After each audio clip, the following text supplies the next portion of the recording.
Hello and welcome. You're watching Eye on Africa on France 24 and I'm Clarisse Fortuné. First, the headlines.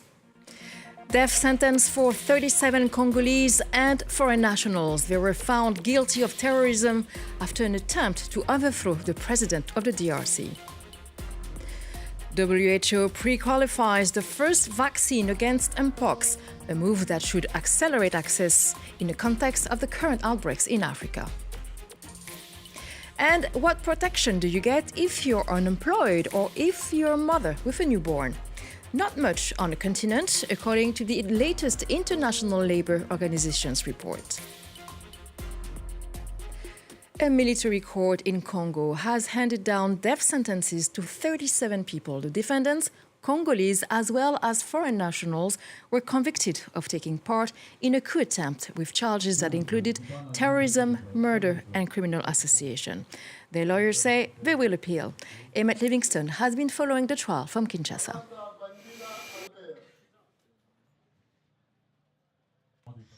A military tribunal in Kinshasa into an attempted coup d'etat in May ended on Friday with a panel of army judges recommending the death sentence for 37 out of 51 of the defendants. The case examined the events of May 19th when an armed group led a botched coup attempt and killed several people. The leader of the failed putsch, Congolese political exile and US resident Christian Malanga, was shot dead when the army brought the situation under control. But his son, a US citizen, as well as 2 other American citizens, were caught at the scene and put on trial, as was 1 Canadian and 1 British citizen. A Belgian citizen working for Congo's intelligence service, who did not take part in the attack, was arrested several days later and also put on trial. All proclaim their innocence. Lawyers representing some of the prominent defendants say they will appeal. We decided to appeal against this decision, which in our view did not take into account all the realities.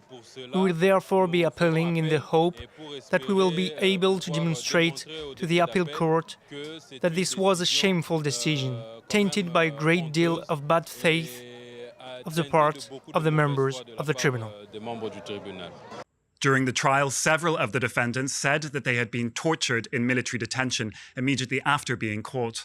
Congo had a long-running moratorium on capital punishment until March, when it lifted the measure. So in theory, some of the defendants could be executed, although many analysts consider this unlikely. The results of the trial can be appealed twice. For now, the defendants must stay in Kinshasa's tightly guarded military jail.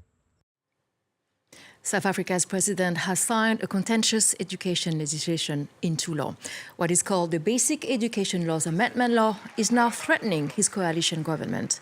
The ANC says that students are being excluded from some schools because of the language they speak, which it says has been used as a proxy for racial exclusion. Afrikaans was promoted by South Africa's white minorities rulers under apartheid. Cyril Ramaphosa says the law is a step forward, a more equitable education system. We have also seen great disparities in norms and standards, in governance and in access to resources that should enable our education to operate at the optimum level. The Basic Education Laws Amendment Bill seeks to address these and many other challenges. The bill is part of the state's ongoing effort to build an education system that is more effective and more equitable. The United Nations has warned that intense rains and flooding are complicating aid delivery in Sudan, Chad and South Sudan. This comes as the humanitarian crisis in war-torn Sudan deteriorates further, with over half the population now facing severe hunger. Olivia Bizot has the details. Sudan was already facing the world's largest displacement crisis since the war broke out in April of last year. Between the army and the paramilitary rapid support forces, 8 million people have been displaced.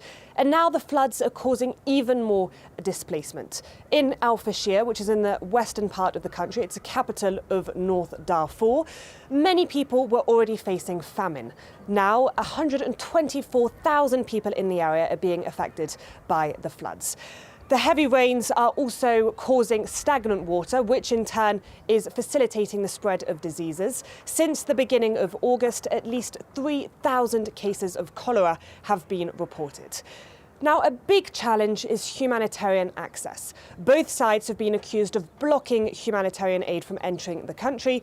And now these heavy rains are going to make that situation even more complicated. The roads in Sudan weren't in a great place before the war. Now they haven't received any upkeep in the past year, and these floods are going to make that situation even more challenging. Other countries in the region, including neighbouring South Sudan and Chad, have also been affected by these heavy rains. And in other news, in brief, Tunisia took to the streets in response to calls from human rights groups. Many were there to express their frustration at the increasingly repressive political climate ahead of the upcoming presidential election. On October 6th, 3 candidates will run, including President Kais Saied, who is seeking a second term in office. Kenyan highly skilled workers and young people could soon come to Germany for work and training.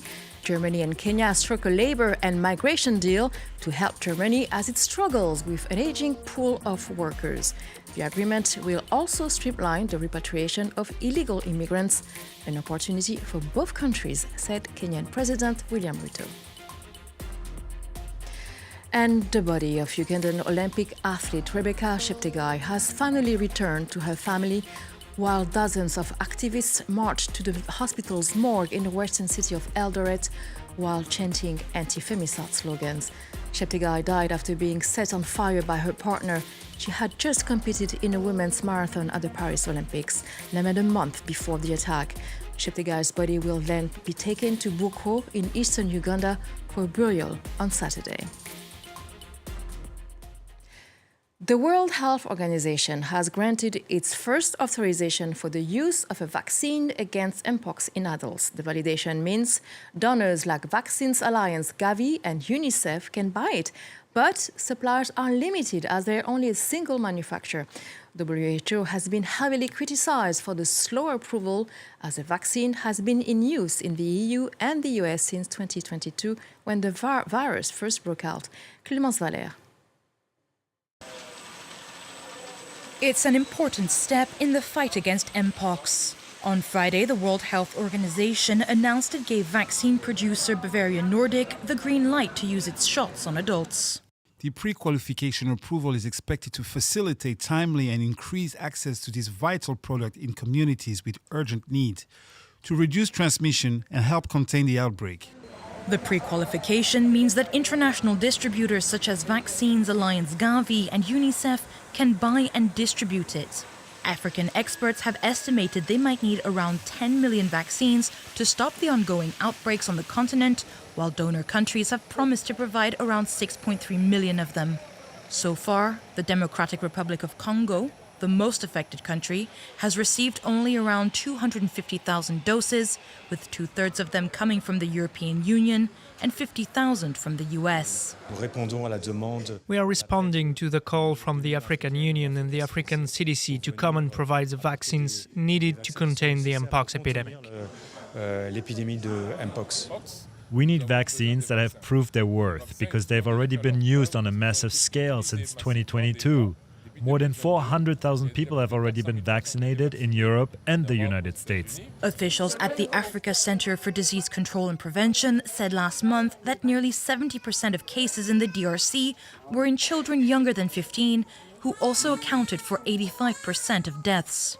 While the Mpox vaccine can be administered to adults, it is currently not licensed for persons under 18. The International Labour Organization released its new report on the progress made around the world in extending social protection. The latest data focuses on the climate crisis and the need to transition to a more sustainable world. The report says Africa is offering social assistance to only 19% of its population, for example, to people like mothers with newborns, children, or unemployed.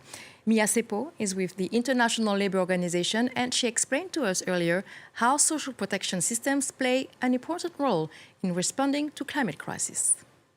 The link between social protection and the climate crisis is actually a link where social protection can very much help enable a just transition and help people cope with the climate crisis.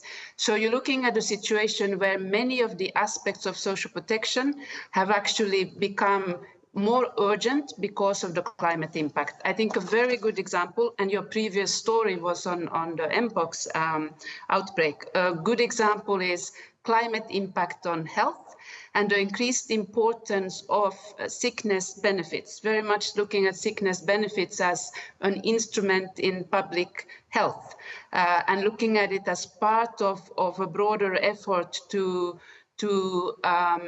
prevent, prepare, and respond to pandemics and outbreaks.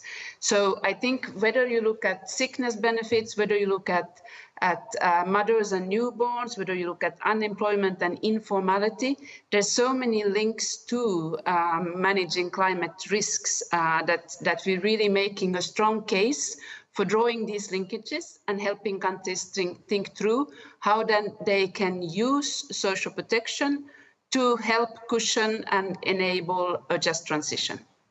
So your report mentioned different regions, and Africa is at the bottom of the list. So what do you think could be the main obstacles? Indeed, I mean, Africa and the SIDS are bearing the brunt of the climate crisis. The alarming fact that the report brings forward is that the countries at the front line of the climate crisis, and 16 of the top 20, 31 of the top 50 are African countries. So it's Africa and the SIDS. And these are the countries that have the lowest social protection. So what we are looking at is making the case for why investing in social protection is important to tackle the triple planetary crisis, and by doing so, both making the transition palatable and also making sure that we protect both people and planet. The end of our edition. Thank you for watching Eye on Africa. Stay with us for more news.